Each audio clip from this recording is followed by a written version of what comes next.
कभी नहीं सुधरेगा।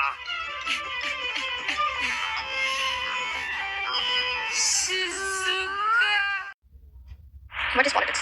इसमें जो वर्ड है पॉलिटिक्स, ये आया है ग्रीक वर्ड, उसका मतलब होता है पॉलिस। पॉलिस का मतलब होता है बोथ सिटी एंड स्टेट्स, ठीक है। तो सिटी और स्टेट की जो भी एक्टिविटीज हैं जो रिलेटेड है उनके सिटीजन के साथ ही, तो इस तरह के जो इमोशंस थे ग्रीक थिंकर्स के, उसी के बेसिस पे I am sorry, so we were on the topic. हाँ, कि पॉलिटिक्स जो है ग्रीक थिंकर्स के इसी एक पैटर्न, एक पॉलिटिकल पैटर्न की वजह से इसका नाम दिया गया पॉलिटिक्स इंग्लिश में भी। It is driven from the Greek philosophers.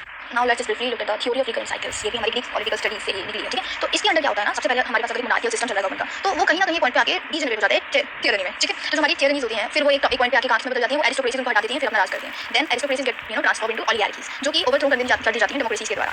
And after that एक मॉब रूल स्टार्ट हो जाता है, ठीक है, अक्रॉस द एंटायर स्टेट। और वो फाइनली क्या होता है, पावरफुल लीडर मोनार्क के जरिए हटा दिया जाता है। Now again the monarch came, you remember the first thing we had in our recurrent cycle was monarchy. तो ये जो है again the cycle starts all over again, okay. तो इसको एक famous theory transform into oligarchies, जो कि overthrow कर दी जाती हैं डेमोक्रेसी के द्वारा।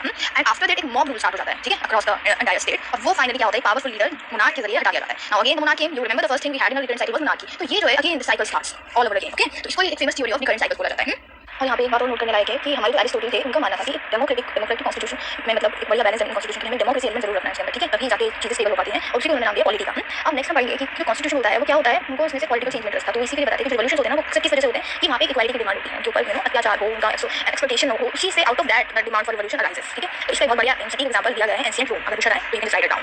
Okay, now 1.2 politics as a practical activity. It's ये लाइन सीधा रटना है मतलब कुछ नहीं करना। Politics as a practical activity is a discourse and the struggle over organisation of human possibilities. ये लिखने के बाद हम अपने आगे का आंसर ऐसे स्टार्ट कर सकते हैं कि पॉलिटिक्स कुछ नहीं है, बस पावर है, ठीक है, कि कैसे किसी किस तरीके से सोशल एजेंसीज, इंस्टीट्यूशन, सोसाइटी क्या होते हैं, एक दूसरे को इन्फ्लुएंस करते हैं। और जो इसमें एक चीज ये किसी तरह पावर दिखाते हैं ताकि वो मेंटेन कर पाए, ट्रांसफॉर्म कर पाए देयर उनका खुद का एनवायरमेंट। अच्छा, एक बात यहाँ पे नोट करने की ये है कि कोई भी इंसान, कोई भी सोसाइटी, कोई भी इंस्टीट्यूशन एनवायरमेंट को किसी अपने अपोजिट के हिसाब से तो ट्रांसफॉर्म या चेंज नहीं करना चाहेगा। उनको ये चाहिए कि हमारा खुद का कुछ फायदा हो उस चीज में, तो उसी को पॉलिटिक्स कहते हैं। पॉलिटिक्स वो शक्ति जो मतलब हम अपने खुद के भले के लिए किसी कुछ करवाएं और सामने वाला ना भी ना हो पाए। ये तो something that I get in sense out of this जो मैंने पढ़ा है। अच्छा, अब देखो ये उन रिसोर्सेज के बारे में है जो कि हमारी रहते हैं यहाँ पे, एंड वो जो फोर्सेस उनको शेप करती हैं, इन्फ्लुएंस करती हैं, एक्सरसाइज करती हैं, ठीक है। अब जो पॉलिटिक्स है वो एक फेनोमेना होता है, जो हर एक फेनोमेना है जो हर ग्रुप में माना जाता है, हर ग्रुप में पाया जाता है, चाहे वो ट्राइबल ग्रुप हो, कोई सोसाइटी हो, कोई कंपनी हो, बिजनेस चल रहा हो, हर जगह पॉलिटिक्स है। Even in a simple school staff you will find all the politics happening here and there. And अब अपना आंसर हम खत्म करेंगे, लिखते हैं कि politics creates and conditions all the aspects of our lives and it is at the core of the development of collective problems and most of their resolution. That's it. इसमें हम कवर करेंगे कि पॉलिटिक्स की क्या definition होनी चाहिए, उसका nature क्या होता है, ठीक है। हम यहाँ पे बुक के अकॉर्डिंग इन्होंने बोला गया है कि बस वो चीज़ें जो क्या नाम है हमने पॉलिटिकल बोल देते हैं, उसको हम ऐसे डेफिनेशन मान लेंगे, गलत है, सही है। ये टर्म है जो हमें अलग अलग यूजेस के लिए, अलग अलग मुद्दों के लिए यूज करने के लिए हमें दिया गया है। पॉलिटिक्स किसी के साथ कुछ, किसी के साथ कुछ। तो जो सबसे बड़ी मतलब सबसे पास में जा सके ना पॉलिटिक्स की डेफिनेशन के, तो वो है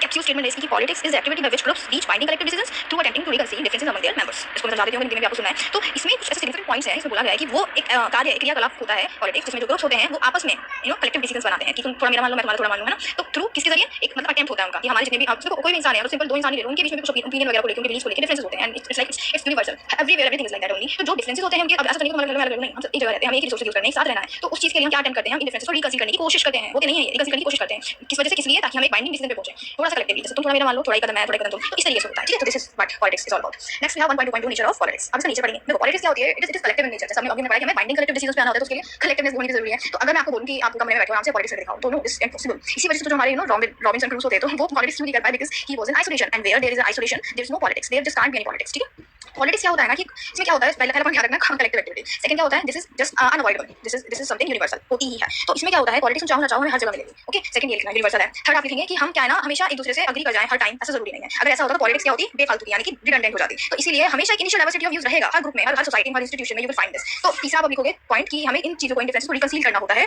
किस तरीके से, कम्युनिकेशन, ठीक है, परसुएशन, डेलिब्रेशन, इन सारी चीजों की मदद से हम इसको रिकंसील करते हैं। तो ये क्या होता है, कम्युनिकेशन इसी वजह से क्या बन जाता है, and central an aspect that is central to politics, okay. अब नेक्स्ट हम पढ़ेंगे कि इसमें क्या होता है, हम पॉलिटिक्स क्या होती है, वो डिसीजंस जो लिए जाते हैं, अगर उसको वायलेंट वे में लिया जाए, अगर वहाँ पे वायलेंस हो तो वो बिल्कुल गलत है। तो पॉलिटिक्स का नेचर क्या है, नॉन वायलेंट, ठीक है। कितने बता दिए मैंने, बता दिया, 4-5 एक और बता देती हूँ। जो पॉलिटिक्स की जो जरूरत होती है वो किस वजह से आती है हमको, एक हमारा ह्यूमन लाइफ कैसा है, how are we are all very very interactive kind of animal creature, तो we have this collective character in our human life. So हमको क्या है ना, ग्रुप्स में रहना है, हम लोगों को साथ में एक दूसरे के साथ जिंदगी काटनी है, बस किसी तरह। दैट इज व्हाई किस तरीके से रिसोर्सेज शेयर करेंगे, है ना, एक दूसरे से बातें करेंगे, फ्यूचर के लिए प्लान करना। अच्छा, कभी फैमिली डिस्कशन भी होते हैं, मैं हम होता है ना, सबसे प्यारा छोटा कहते हैं जाना है, तो सब वहाँ जाते हैं, तो it's keys politics with the family inside, ठीक है। बाकी जितना भी आप खुद ही थोड़ा सोचो, सोशल क्रिएचर्स, पॉलिटिक्स क्या है, हमारा फेट है, it is our fate, so we have no other better option than to practise it. So that's why Aristotle said that we human by nature is a political animal. So ये ऐसा आता है question, तो we can just write these all points and just succeed. Okay, bye.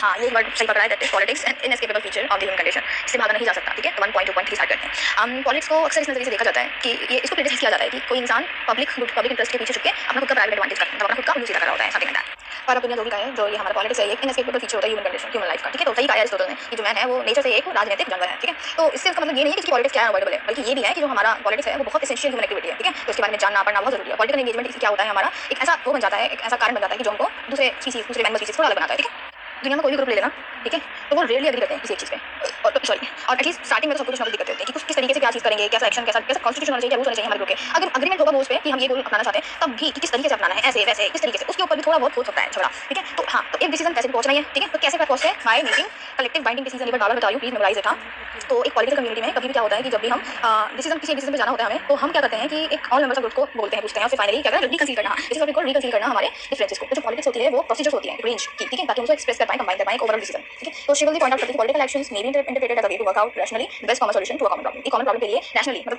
हमेशा मतलब पूरा नहीं हो सकता, 100% नहीं हो सकता, तो rationally the best common solution मिलता है एक कॉमन प्रॉब्लम के लिए, उसको निकालना, उसको फिगर आउट कर पाना इज द पॉलिटिकल एक्शन। इसी को उन्होंने इस तरीके से शिवली ने इंटरप्रेट करा है, और एक ऐसा तरीका जो कि रीजनेबल कॉमन सॉल्यूशन हो। तो this is political concept of public choice, ठीक है, फाइन, सो हम थोड़ा जल्दी बताऊंगी क्योंकि मुझे मेन पॉइंट्स फिगर आउट करने पूरा चक्कर नहीं सिखाना है किसी को, ठीक है। तो वन बनती है पॉलिटिक्स, हर किसी के लिए पॉलिटिक्स अलग है, बहुत अलग है, सबसे अलग, ठीक है। तो हम जिस पॉलिटिक्स की बात करने वाले हैं वो ये है कि जो रिलेशनशिप होता है, मतलब आई मीन एक गाइस, ओके, सीधा सीधा छोटा सा है, politics is about power and how it is distributed. लेकिन पावर ऐसे कोई पेपर की चीज नहीं जो तुम जाओगे बोलोगे।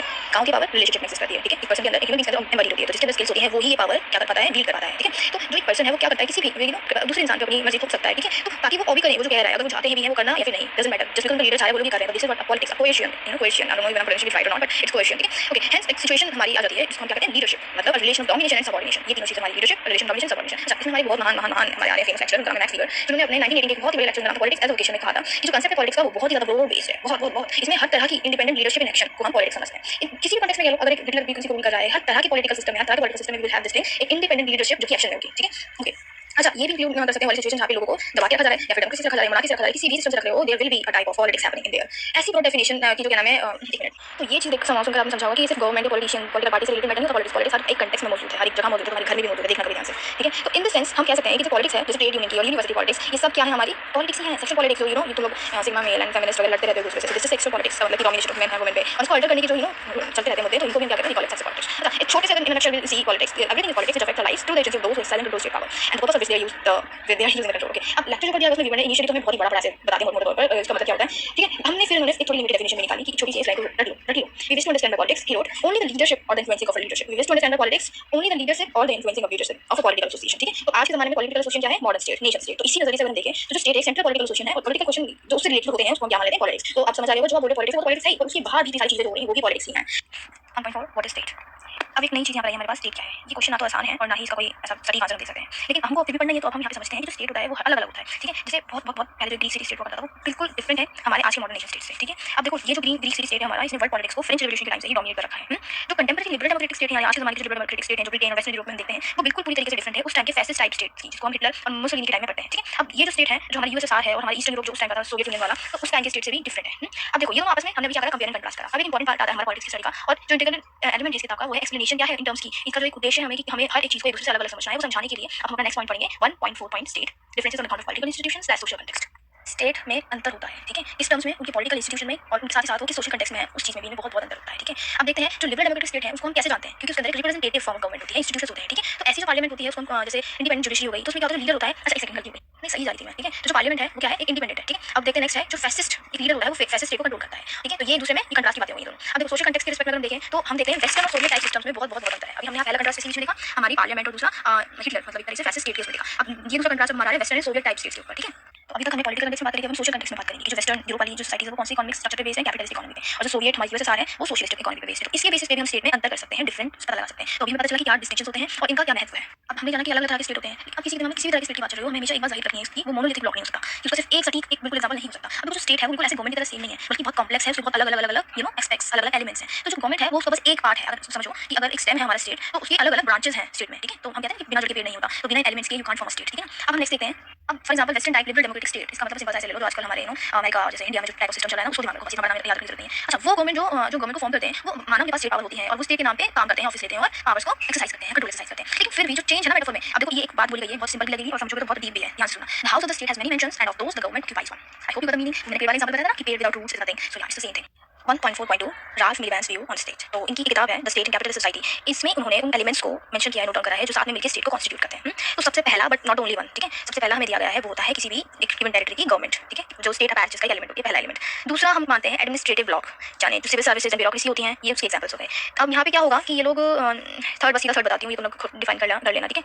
अब थर्ड हमारे पास आती है, उसको कहते हैं हम किसी भी कंट्री या किसी भी जगह की मिलिट्री, ओके, और पुलिस जो ऑर्डर मेंटेनिंग को संभालती है कहीं पे भी। फोर्थ होता है जुडिशरी, जो कॉन्स्टिट्यूशनल सिस्टम में जरूरी होती है, और जुडिशरी को क्या है ना, इंडिपेंडेंट होना चाहिए, उसके ऊपर किसी को का बोझ नहीं होना चाहिए। फिफ्थ एलिमेंट है हमारा लोकल गवर्नमेंट, ठीक है। हमने देखा है हमारे इंडिया में भी फेडरल स्ट्रक्चर है ना, तो हमारी जो local state and central government तीनों अलग अलग काम करती हैं, तीनों के पास अपनी कुछ पावर होती है और वही दूसरे के काम में इंटरफेयर नहीं कर सकती। कुछ कुछ फेडरल सिस्टम्स जो होते हैं वो मतलब ये तो चलो सेम वही बात है, मैंने भी आपको समझाई। नेक्स्ट है वी हैव दिस थिंग, कितने फिफ्थ हो गए ना। सिक्स्थ वन इज फाइनली मतलब फाइनल हम इसको बोल सकते हैं, वो होता है हमारा रिप्रेजेंटेटिव असेंबलीज। तो इसमें क्या होता है, जैसे पार्लियामेंट और ब्रिटिश सिस्टम में हम हमारे पास बहुत सारी रिप्रेजेंटेटिव असेंबलीज साथ में मिलकर लॉज वगैरह बनाती हैं, लॉ एंड ऑर्डर को ध्यान में रखती हैं और इनको हम अच्छा कुछ लोग पॉलिटिकल पार्टीज को भी मानते हैं कि वो क्या होती हैं, स्टेट को कॉन्स्टिट्यूट करते हैं। जैसे अब कुछ काम हमारी गवर्नमेंट कुछ रूल्स वगैरह आती है तो अपोजिशन उसको क्या कर सकती है, क्रिटिसाइज कर सकती है, उसके पास ये हक होता है, ठीक है। तो अब तक जो 7 चीजें मैंने बताई, पहला गवर्नमेंट, दूसरा एडमिनिस्ट्रेटिव एलिमेंट्स, तीसरा मिलिट्री एंड पुलिस, चौथा जुडिशरी, पांचवा लोकल गवर्नमेंट, सिक्स्थ हमारी रिप्रेजेंटेटिव असेंबलीज और seventh and the last one रख लो, और थोड़ा एक्स्ट्रा है तो this is political parties. Okay guys, okay 1.4.3 various forms of state. तो मॉडर्न स्टेट इज लाइक अभी के जमाने की जो हमारी स्टेट है, बने हुए चाइना, इंडिया है ना, अमेरिका, तो इन्हीं को हमने नाम दिया है मॉडर्न स्टेट। तो ये स्टेट भी किसी ना किसी तरह से मतलब बनी होगी। सोचो सबसे पहले तो एक ही रहा था हमारा कॉन्टिनेंट इंडिया, फिर वो टूटा अलग अलग हुआ, अलग अलग लोग हैं। तो अब देखो ये जो इसकी अभी प्रेजेंट फॉर्म है वो कैसे आई है, बहुत ही लंबे विड्रॉनिक मतलब हिस्टोरिकल प्रोसेस से होकर गुजरी है, बहुत हजारों सालों के। तो इसका देखो जो फैक्टर्स, किस फैक्टर्स की वजह से ये सब हुआ, kinship, religion, war, property, political consciousness and technological advances. और इस प्रोसेस में जो हिस्टोरिकल रिवॉल्यूशन हमारी स्टेट का रहा है वो कुछ इस प्रकार रहा है। पहला tribal state, second oriental empire, third Greek city state, fourth Roman world empire, fifth feudal state and last but not least the modern nation state which we see in our present day to day life. तो modern nation states हैं वो किस तरीके से अपने इस present अवतार में आई हैं, that is because of the treaty of Westphalia. ये कब की गई थी, 1648 में। तो इससे क्या हुआ, जो आज की हमारी टेरिटोरियल स्टेट्स बनी हुई है ना, कि इस बॉर्डर के पार चाइना, इस बॉर्डर के पार इंडिया, ये एग्जिस्टेंस में आए, ठीक है। और इससे हमें क्या पता चला कि हमें अपनी खुद की डोमेस्टिक और एक्सटर्नल दुनिया को मतलब जैसे होता है ना, एक होता है नेशनल, एक होता है इंटरनेशनल लेवल, तो इस चीजों को डिस्टिंग्विश करना आया। तो जो टेरिटरी का सेपरेशन है दो अलग अलग स्टेट्स में, वो क्या है, एक नेशनल स्पिरिट को जगह देता है एक मॉडर्न नेशन स्टेट को बनाने में, ठीक है। और थोड़ा बहुत अमेरिकन एंड फ्रेंच रिवॉल्यूशन का भी बहुत हद तक हाथ रहा है इमरजेंस ऑफ नेशन स्टेट्स में, नेशन स्टेट्स को बनाने में और एक राष्ट्रता की भावना को जगाने में। पैट्रियोटिज्म होता है ना लोगों में कि मैं भारत का हूं, तो ऐसा कुछ तो मॉडर्न कंसेप्ट है हमारा स्टेट्स का। तो वो किससे डोमिनेटेड, दो ideas, liberal and Marxist perspectives. ये दो तरह के पॉइंट ऑफ व्यू होते हैं। जो लिबरल पर्सपेक्टिव हमारा वो बहुत डायनामिक है, वो समय के साथ बदलता है। लेकिन एक बार जो अर्ली लिबरल व्यू था हमारा, थोड़ा पुराना सा है, वो थोड़ा नेगेटिव था क्योंकि वो फेवर करता था नॉन इंटरफेरेंस, किसी की जिंदगी में टांग लड़ा हो, क्या कुछ हो रहा है। लेकिन हमारे 20th सेंचुरी का जो भी है हमारा अभी वाला चल रहा है लिबरलिज्म, वो जुड़ा हुआ है वेलफेयर तो हो स्टेट का, ठीक है। वेलफेयर स्टेट जो ट्राई करती है रिकंसील इंडिविजुअल लिबर्टी, यानी कि किसी एक इंसान की आजादी को सोशल गुड के साथ। क्योंकि देखो कोई ऐसा तो नहीं कह सकता कि जस्ट बिकॉज मुझे अच्छा लग रहा है तो मैं वो सब करूंगा जो मेरी आसपास के लोगों को दिक्कत है, गलत बात है ना। That is why we do the welfare state, right. Welfare state है वो क्या करती है, रिकंसील छुपाने की कोशिश करती है, मिलाने की बेसिकली इंडिविजुअल लिबर्टी को सोशल गुड के साथ, ठीक है। लेकिन अब देखो जो मार्क्सिस्ट नोशन, जो मार्क्सिस्ट व्यू है वो क्या कहता है, वो रिजेक्ट करता है लिबरल को, बिल्कुल अपोज करता है आइडिया को। हमें उसको स्टेट को क्या कहता है, इंस्ट्रूमेंट ऑफ क्लास, और वो चाहता है कि क्लासलेस और स्टेटलेस सोसाइटी हो through a revolution called proletarian. Proletarian का मतलब है वर्किंग क्लास, ठीक है। तो इनसे जुड़ा रिवॉल्यूशन। लेकिन दूसरे हमने ये तो नहीं देखा क्योंकि ऐसा सेम टू सेम हुआ था, लेकिन रशिया में क्या हुआ था, रशियन रिवॉल्यूशन के दौरान कि क्लासलेस और स्टेटलेस सोसाइटी की जगह क्या देखा, जो पावर थी थोड़े लोगों के हाथ में चली गई, तो उसको क्या कहते हैं, ओलिगार्की, राइट। तो इसी वजह से हम इस चीज को नहीं मान सकते सही कि इतना कुछ ज्यादा ओवररेटेड नहीं है वो भी मार्क्सिस्ट व्यू में। अच्छा अब हम देखेंगे फेमिनिस्ट पर्सपेक्टिव स्टेट्स के ऊपर दो तरीके से, दो पॉइंट ऑफ व्यू से देखेंगे, पहला liberal and second one radical. अच्छा ये देखो ये एक दूसरे से मतलब वाइस वर्सा कंडीशन यहाँ पे मतलब हो रही है, ठीक है। मैं आपको समझाती हूँ कैसे। लिबरल फेमिनिस्ट क्या कहती हैं कि हमें स्टेट को हमारे लिए कुछ नए नए रूल्स बनाने चाहिए ताकि इक्वालिटी और आ पाए वुमेन और मेन के बीच में, ठीक है। किस तरीके से, ताकि हम वेलफेयर स्कीम्स बना के वुमेन के लिए, और हमें पार्लियामेंट में हमारी जो पार्टिसिपेशन उसको बढ़ाकर, इससे क्या कर सकता है स्टेट, हमें एक जेंडर इक्वालिटी एक अप्रोच ले सकता है, ओके, उसकी तरफ। और रेडिकल्स क्या कहते हैं, रेडिकल्स का ठीक इसी का अपोजिट है। वो कहते हैं कि हमारे ऊपर जो बर्डन पड़ता है ना फैमिली में लेबर को लेके, कितना अनइक्वल काम, अनइक्वल लेबर है हमारा, तो वो किस वजह से है, क्योंकि वुमेन का सोसाइटी के अंदर स्टेटस अच्छा नहीं है। तो अब हमने देखा वो लोग कह रहे हैं कि सिचुएशन को अच्छा करने के लिए हम लोगों के लिए अच्छी योजना बनाई चाहिए। ये लोग कह रहे हैं कि हमारी सिचुएशन क्यों खराब है, क्योंकि आप लोगों ने हम लोगों को बराबर एक वो नहीं दिया, एक होता है ना पोस्ट, एक स्टेटस होना कि अच्छा मैंने ऐसा मैंने सीखा ना। तो इसलिए जो कंटेस्ट है लिबरल व्यू में, वो क्या कहते हैं कि जो स्टेट है वो इम्पार्शियल एंड न्यूट्रल है। तो वो क्या मतलब जो रेडिकल है वो अपोज करते हैं लिबरल व्यू को, और वो कहते हैं कि स्टेट इम्पार्शियल और न्यूट्रल नहीं है। 1.5 पॉलिटिक्स एज एजुकेशन। तो अब अपने लेक्चर को आगे बढ़ाते हुए मिस्टर वीबर कहते हैं कि जो पॉलिटिक्स है वो पॉलिटिकल एसोसिएशन जो हमारी स्टेट होती है उसके साथ साथ उसके बाहर के, उससे बियॉन्ड भी देखी जाती है, ठीक है। तो अब आगे हम बढ़ते हैं इसकी और, क्योंकि ये तो ऑलरेडी पढ़ चुके हैं कि स्टेट क्या होता है, कैसे होता है। अब हम पढ़ेंगे कि क्या स्टेट की कोई सटीक डेफिनेशन हमें दी गई है on the basis of task performs, तो इसका आंसर नहीं जी नहीं दी गई है। उसकी बेसिस कोई ऐसा टास्क है ही स्पेसिफिक कि जो हम कहते हैं स्टेट बस यही करता है, बल्कि हम उसको बता सकते हैं, डिफाइन कर सकते हैं through the specific means it employees, okay. तो जो अल्टीमेटली कहां पे आ जाता है, फिजिकल फोर्स पे, कि अब देखो जो स्टेट होता है वीबर कहते हैं is a human community that successfully claims the monopoly of legitimate use of physical force with in territory. तो यहां पे तीन डिस्टिंक्ट एलिमेंट्स इनको हमें ध्यान रखना है। पहला टेरिटरी होनी चाहिए कि इस एरिया में फिजिकल फोर्स का यूज किया जाएगा कंट्रोल को मेंटेन करने के लिए, कुछ काम जो वो काम करेगी वो टास्क में नहीं पता, मींस पता है कैसे, फिजिकल फोर्स के जरिए से। बट मोस्ट इंपॉर्टेंट तीसरा है वो है कि monopoly of the legitimate use of power, वरना ऐसे तो कोई भी तुम्हें थप्पड़ मार पाएगा नहीं, तुम थप्पड़ नहीं मार देते ना, क्यों, क्योंकि वो लेजिटिमेट हक किसको दे रखा है, अपने पेरेंट्स को या किसी को, तुम्हारे तुम अपना समझ लेना। तो वही बात की लेजिटिमेसी होना जरूरी है, वरना सोचो कोई तुम्हारी लेजिटिमेसी क्यों मानेगा, हर किसी को मम्मी पापा नहीं बना लेते, हर कोई चाटा नहीं मार के जा सकता। तो इट इज द वे कि ये जो लेजिटिमेसी होती है बहुत जरूरी होती है। तो दिस लेजिटिमेसी मस्ट बी, इस लेजिटिमेसी को सबके द्वारा जाना होना चाहिए, मानना होना चाहिए, सबके नहीं तो मेजॉरिटी के द्वारा एटलीस्ट, ताकि बात चल पाए, आगे बढ़ पाए, ठीक है। अच्छा अब हम देखेंगे कि वो बताते हैं कि पॉलिटिक्स का मतलब उनके लिए ये भी है स्ट्राइविंग टू शेयर पावर और striving to influence the distribution of power either among states और among groups within a state. अब उन्होंने ये भी बताया है कि ये सिर्फ कहना चाहिए कि जो हर स्टेट होती है वो पर्टिकुलर कॉन्टेक्स्ट में ही एग्जिस्ट करती है। तो अब देखते हैं आगे जो स्टडी है पॉलिटिक्स की वो किसके साथ जुड़ी हुई है, ज्यादातर relationship of state and society. तो अगर हम स्टेट की बात करें इसका मतलब नहीं, हम ये भी देखेंगे कि उसके साथ उसके वाइडर स्पेस सोसाइटी के साथ क्या हो रहा है, तो जिसको हमें हमारे वीवर जी ने नाम दिया है इन्फ्लुएंसर डिस्ट्रीब्यूशन ऑफ पावर। इससे ही हमें पता चलता है कि पावर किस तरीके से डिस्ट्रीब्यूटेड है किसी सोसाइटी में। अच्छा अब एक जो फैक्ट है इसको बिल्कुल इग्नोर नहीं कर सकते, ध्यान से सुना। ये एक कंटिन्यूड ग्रोथ और सेंट्रलाइजेशन होती है स्टेट पावर, ठीक है।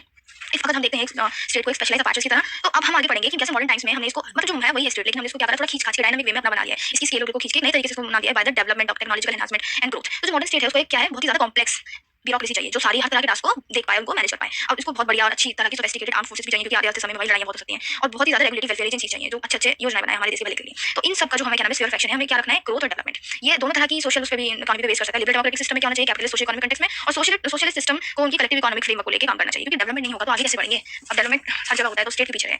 तो इस ग्रोथ को हमारे वीवर ने मैनिफेस्ट करा है अब all the measures of train scale and rationally effective bureaucracy. अब देखो एक नया इंसान है जो थोड़ा-सा डिफरेंट पॉलिटिकल थ्योरेटिकल बैकग्राउंड से आ रहा है, मार्क्स, वो एग्री करते हैं इस पॉइंट पे इनसे, क्योंकि बिल्कुल अलग उनका पॉइंट ऑफ व्यू है, लेकिन इस बात पे लिबर्टी वो भी एग्री करते हैं। अपनी 18th ब्रूमेयर ऑफ लुईस बोनापार्टे में लिखते हैं स्टेट की ग्रोथ के बारे में, जो स्टेट पावर थी फ्रांस में, ओके। उन्होंने इसको एक तरह से उन्होंने इसको थोड़ा मॉडर्न स्टेट के जैसे ही समझा। वो उसमें डिस्क्राइब करते हैं कि कैसे सोशलिज्म की वजह से लास्ट में आते-आते स्टेट जो है पूरी तरीके से खत्म हो जाता है और सोसाइटी फिर अपने आप को खुद ही गवर्न करती है, खुद ही संभालती है, क्योंकि बिना किसी स्पेशलाइज्ड पैचेस के, ठीक है। अब वीवर इसके उल्टे ऑन द कॉन्ट्ररी कहते हैं कि उन्होंने बोला सोशलिज्म को और भी तरह के नए-नए ऑफिशियल्स चाहिए होंगे अपनी कलेक्टिवाइज्ड इकोनॉमी ऑफ सोसाइटी को एडमिनिस्टर करने के लिए। तो बात समझ रहे हो कि एक तो ये वीवर के साथ एग्री कर रहे हैं, पर वीवर क्या कर रहे हैं, काउंटर अटैक कर रहे हैं, मतलब समझ जाओ यार। Now on the way the topic is coming named 1.6 the legitimate use of power. तो अब बात ये है कि जो स्टेट है वो फोर्स पे डिपेंड करती है, पर हमेशा फोर्स पे रेस्ट नहीं कर सकती। हर बार तुम लोगों को टाटा मार के नहीं पढ़ाया जा सकता, सही बात है ना। तो यहाँ पे जो लेजिटिमेट यूज होता है पावर का वो आता है, वो स्टेप इन करता है, ठीक है। तो देखो पावर इन जनरल क्या होती है, वो जो पावर स्टेट होती है वो बहुत अलग अलग तरीके से यूज करी जा सकती है। कोएशन मतलब एक तरह की करनी है, मतलब एक तरह से तुम्हारा ऑब्लिगेशन समझ लो कोएशन मतलब, ठीक है।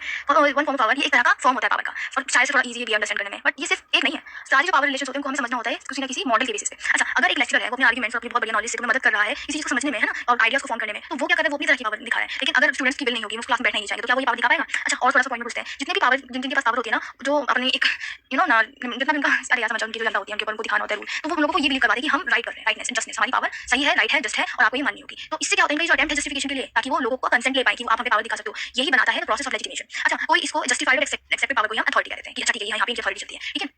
अब हम आगे देखते हैं कि लोग इसको मानते हैं क्योंकि उनको कभी-कभी थोड़ा डर भी होता है कि नहीं मानेंगे तो पनिशमेंट देगा राजा, इस वजह से। अच्छा, ऐसी सिचुएशन में जो लेजिटिमेट पावर होती है और अथॉरिटी होती है, वो मानते हैं क्योंकि वो सोचते हैं कि ऐसा करना ठीक है, क्योंकि ऐसे ही होता आ रहा है तब से, इसीलिए ठीक है। उनका मानना है कि कुछ भी रीजन हो, जो हमारा जो पावर होल्डर है वो क्या है, एक डोमिनेंट पर्सनैलिटी है और उसकी बात हमें सुननी है। तो अब देखो, जो हम तो इसमें दिया गया है legitimate authority power relation in which the power holder जो होता है उसके पास बिना बिना लिखी पढ़ी कहीं एक्नॉलेजमेंट होती है कि वो कमांड कर सकता है, और जो पावर सब्जेक्ट होती है हमारी उसके पास एक एक्नॉलेजमेंट होती है, उनको पता होता है कि उनको क्या करना है, ऑब्लिगेशन टू ओबे, ठीक है। बताइए समझ बस यही है। 1.6.1 मैक्स वीवर ऑन लेजिटिमेशन का पर इनका क्या कहना है वो हम जानेंगे। हमारे वीवर के अकॉर्डिंग यहाँ पे 3 तरह की लेजिटिमेशन होती हैं, जो 3 तरीके बताए गए हैं कि जिससे पावर को हथियाया जा सकता है और जस्टिफाई किया जा सकता है। तो पहला होता है देखो ट्रेडिशनल डोमिनेशन, कि राजा का बेटा राजा, राजा का बेटा राजा, राजा का बेटा राजा, तो उसका बेटा है तो उसकी बात में सुननी पड़ेगी क्योंकि जस्टिफाइड है ना। जो होल्डर पावर होल्डर है वो क्या फील करता है कि ऐसा ट्रेडिशनली होता चला आ रहा है, हैबिट है, तुमको मानना पड़ेगा। अथॉरिटी क्या होती है, हमेशा उन्हें पर्सनली रहती है या फिर उनकी फैमिली से वो लोग इनहेरिट करते हैं कि इनके पापा ने हमारे कुछ करा तो इनकी बात में माननी पड़ेगी। तो ये होता था पहले राजा के टाइम में। दूसरी तरह की होती है कैरिज्मेटिक लेजिटिमेशन, कुछ लोगों में लीडरशिप क्वालिटीज होती है भाई, जैसे गांधी जी हो गए, ठीक है। तो अब वो ऐसा नहीं था कि पहले उनके दादा कुछ है उनकी बात सुनते नहीं, he had charisma inside him. तो वो जो होता है पीपल उनकी बात मानते हैं because their exceptional personal qualities, और जो वो दिखते हैं भाई लीडर वो होता है जो लीडरशिप क्वालिटीज दिखाए, ठीक है। अब finally the third type is the legal rational kind, okay. इसमें ये देखो, ये तुम आज की गवर्नमेंट से रिलेट करके देख सकते हो कि लीगल रैशनल काइंड। अच्छा, पीपल लोग उनको ऑब्लिगेट करते हैं सर्टेन पर्सन को ऑथराइज बाय स्पेसिफिक, क्योंकि उनमें रूल्स बने हुए हैं कि देखो हमारे यहाँ से पहले लेटर को जाएगा पर्सन, आगे जाके फिर वही उनमें से कोई पीएम बनेगा, तो उसकी बात हमें माननी है भाई, ठीक है, क्योंकि this is written in the constitution, right.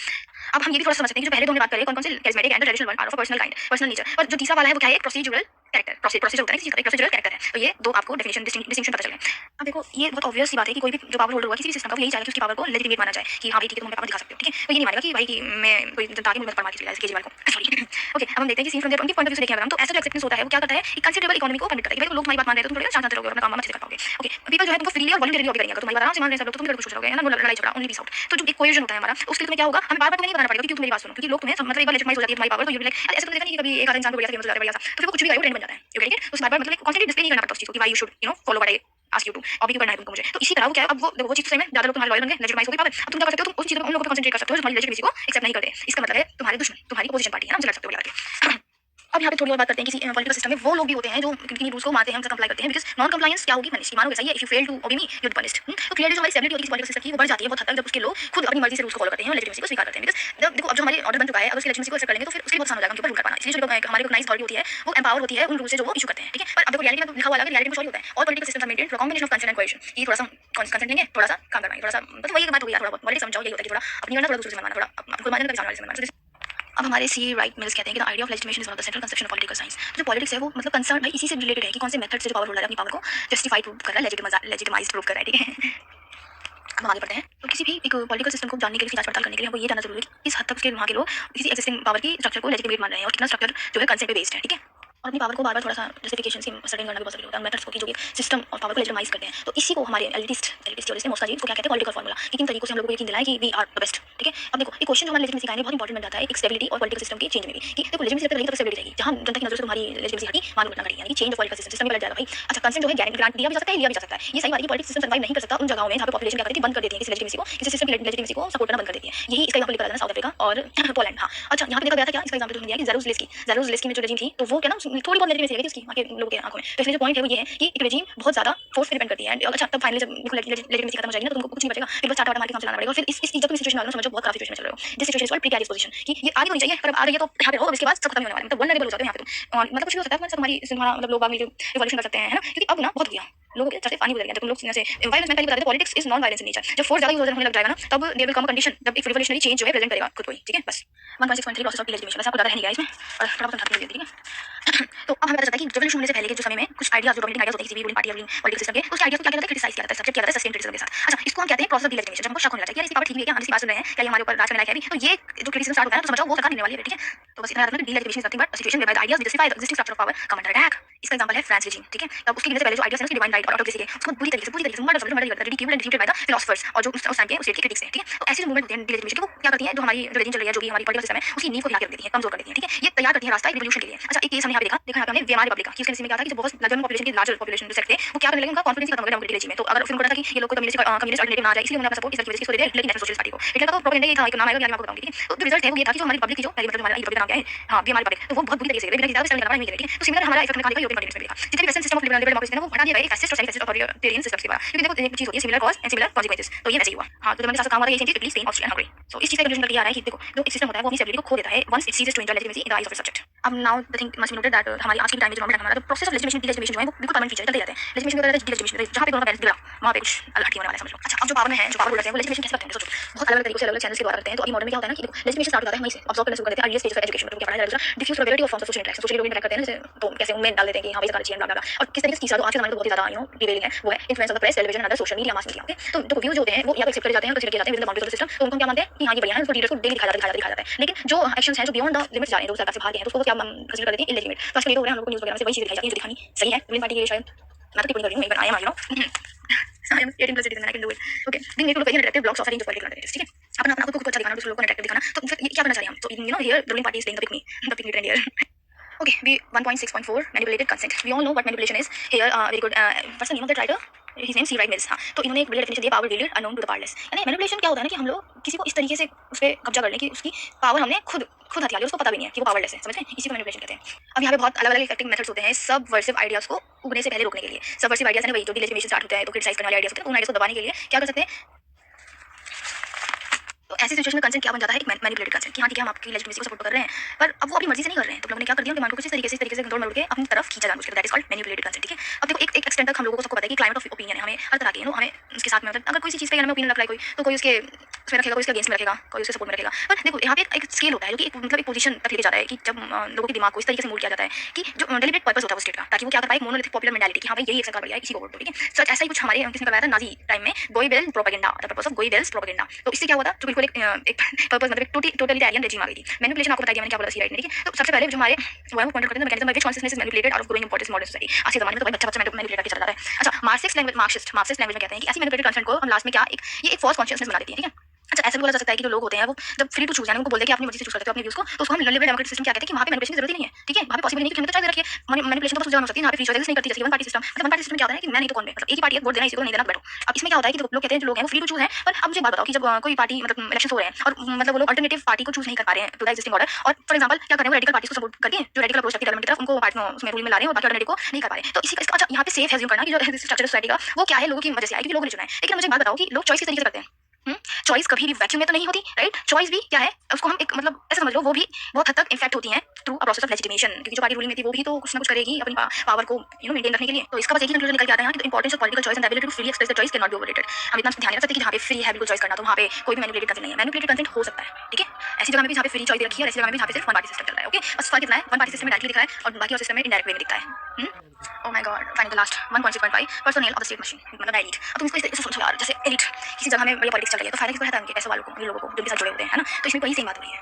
अब हमारे साथ जो 50-50 करेंगे और मस्त पागल काटेंगे लोगों का, ऐसा कुछ चल रहा है। तो let's just get in the words. देखो, specific relationship of the various sectors is determined by the political system within which they operate. किसी भी जगह में जो अलग-अलग सेक्टर्स के बीच रिलेशनशिप किस चीज पे बेस्ड होगा कि वहां का पॉलिटिकल सिस्टम कैसा है जो वहां पे ऑपरेट कर रहा है। तो कुछ इंटरनल स्ट्रक्चर होता है, जैसे कम्युनिस्ट स्टेट का वो अलग होगा, एक कलेक्ट क्या कहते हैं उसको सोशलिस्ट वाली, हां, एक सोशलिस्ट स्टेट अलग होगा, ठीक है। अब आगे का क्वेश्चन है जो कहता है कि तो ये क्वेश्चन पूछता है कि इन सेक्टर्स का पर्सनल्स क्या होता है। तो पर्सनल्स क्या होता है ना, बेसिकली मतलब एक ऑर्गेनाइजेशन मान लो, है ना, कोई बिजनेस थी मान लो, जहां लोग एम्प्लॉयड होते हैं ना, सब चलो बहुत बड़ा, ठीक है, जैसे टाटा कंपनी बोल सकते हो तुम, है ना। अब देखो स्टेट क्या होती है, बहुत सारी इंस्टीट्यूशन का सेट होती है जो कि बनाई जाती है लोगों के द्वारा, जिनके आइडियाज और बेसिक एटीट्यूड्स क्या होते हैं, इन्फ्लुएंस किए जाते हैं उनकी ओरिजिन और उनके सोशल एनवायरनमेंट की, वो कहां पर है, कहां पे प्रोड्यूस हो रही है, कहां पर रह रही है, कहां पे ऑपरेट कर रही है, ठीक है। तो जो कंपोजिशन होता है स्टेट एलिट का वो एक इंपॉर्टेंट प्रॉब्लम है स्टडी ऑफ पॉलिटिक्स, ठीक है। अब ये क्या प्रॉब्लम है आइए पढ़ते हैं। देखो इन्होंने जो इनका नाम क्या है, JAC Griffith in politics of the judiciary, उन्होंने ये बताया कि जो स्टेट एलिट है ब्रिटेन में तो बड़े-बड़े मोटे-मोटे तौर पे उन्होंने देखा कि 5 से 4 फुल टाइम प्रोफेशनल जजेस होते हैं वो एलिट प्रोडक्ट्स थे, ठीक है? तो इसलिए उनके लिए कोई बड़ी बात नहीं थी कि जब भी उनसे जुडिशियल ओपिनियन मांगा जाता था पॉलिटिकल केसेस के बारे में, तो वो हमेशा ग्रिफिथ ने देखा कि एक रिमार्केबल कंसिस्टेंसी रहती थी। मतलब जिससे भी पूछो भाई वही कह रहा है कि उनकी अप्रोच में ना इन केसेस को लेके उनकी जो like concentrated in a fairly narrow part. अच्छा, पॉलिटिकल ओपिनियन के बहुत ही ज़्यादा छोटे से मुद्दे को हाइलाइट कर पाते थे, वो पूरी बात कभी बोलते ही नहीं थे। तो दैट मीन्स दोज़ जजेस वर करप्टेड, ओके? तो अब देखो ये यहाँ पे देख सकते हैं हम कि जो different theoretical point of view होते हैं वो डिफरेंट आंसर्स को देते हैं, ऑब्वियस सी बात है। तो इसीलिए हमने देखना होता है कि जो नेचर है किसी भी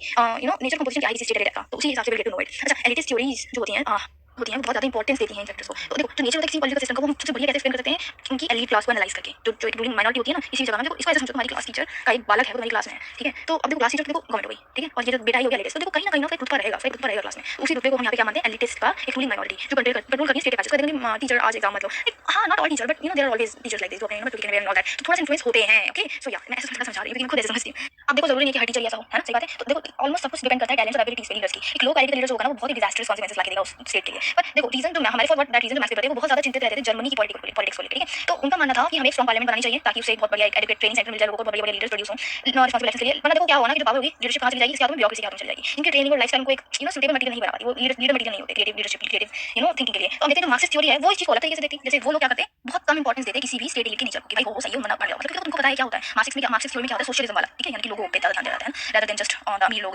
कम्युनिस्ट वाला बिल्कुल अलग होता है, वो दोनों कभी आगे पढ़ेंगे, ठीक है? तो the argument would rather be that the purpose and aims of the state activity are determined less by the elite but far more by social context and economic framework। elite लोगों का उसमें ज्यादा ये ऐसा समझ लो बहुत तगड़ा टीचर है तुम्हारा, मतलब अपने बच्चे की बात नहीं सुन रहा, जो सही लग रहा है क्लास की तुम्हें वही कर रहा है, ऐसा समझो, ठीक है? बस अच्छा लग रहा है ना सुन के? तो देखो ये जो स्ट्रक्चर है बहुत ग्रेटर सिग्निफिकेंस का है, ये एक लायबिलिटी दिखा रहा है, बढ़िया एक दिखा रहा है मोरल वैल्यू है भाई इसके अंदर, और वो स्टेट का स्टेट जो एलिट के हाथ दिख जाए, है ना? अब देखो इन दिस व्यू जो कैरेक्टर हमारे पास नेल का द स्टेट मशीन, तो इसमें क्या है ये चीज बढ़िया है, इसमें बच्चे को इसकी औकात दिखाई गई कि हां भाई देख है तो मेरा बच्चा लेकिन मेरी क्लास में स्टूडेंट है, समझ गया? सो या समथिंग लाइक दैट। जनरली जो हमारी स्ट्रक्चरल थ्योरीज होती हैं वो इस बात पे ज़्यादा ध्यान देती हैं उन रुकावटों पर जो कि गवर्नमेंट पे पड़ती हैं, जब वो सोशल स्ट्रक्चर से बिलोंग करके जो गवर्नमेंट है उसको ऑपरेट करती हैं कि सबको एक तरीके से समझ के करती है, ठीक है? तो फिर ये जो दो तरह की हमने अभी इंटरप्रिटेशन देखी उनको एक साथ म्यूचुअली एक्सक्लूसिव बनने की जरूरत नहीं है या अलग-अलग चल सकते हैं। तो इससे हम क्या करते हैं हम एक फाइनल क्वेश्चन बनाते हैं खत्म होने वाला है कि जो हम डील करता है उन रिलेशंस के साथ जो स्टेट और सोसाइटी के साथ में होते हैं। जो फ्रेज हमारे मार्क्स ने बोनापार्ट स्टेट को अप्लाई करी थी कि it's power was not suspended mid year, इसको जनरलाइज किया जाता है हर तरह की स्टेट सिस्टम के ऊपर और सेवरल प्रॉब्लम्स होती हैं वो खुद ही सामने आ जाती हैं, ठीक है? तो देखो जो हमारी पावर होती है किसी भी सोसाइटी स्ट्रक्चर की वो अफेक्ट और कंस्ट्रेन करती है कैसे पॉलिटिकल लीडर्स को और कितने हद तक जो हमारी स्टेट है वो इंटरफेयर कर सकती है मेंटेन करने में लेजिटिमाइज करने में या अल्टरनेटिव करने तरीकों से इनइक्वालिटीज को हटाने में फ्रॉम द सोशल सिस्टम और किस हद तक हमारी सिविल सोसाइटी जो है वो इंडिपेंडेंट है स्टेट में। अच्छा अब हम देखते हैं स्टेट से इंडिपेंडेंट है, कुछ थ्योरीज का मानना है जो टोटलिटेरियनिज्म होता है वो क्या होता है एक सिचुएशन से जाता है जहाँ पे सोसाइटी है पूरी तरीके से स्टेट के अंदर कंट्रोल है और उनके पास कोई इंडिपेंडेंस नहीं है। सो या this was all about it.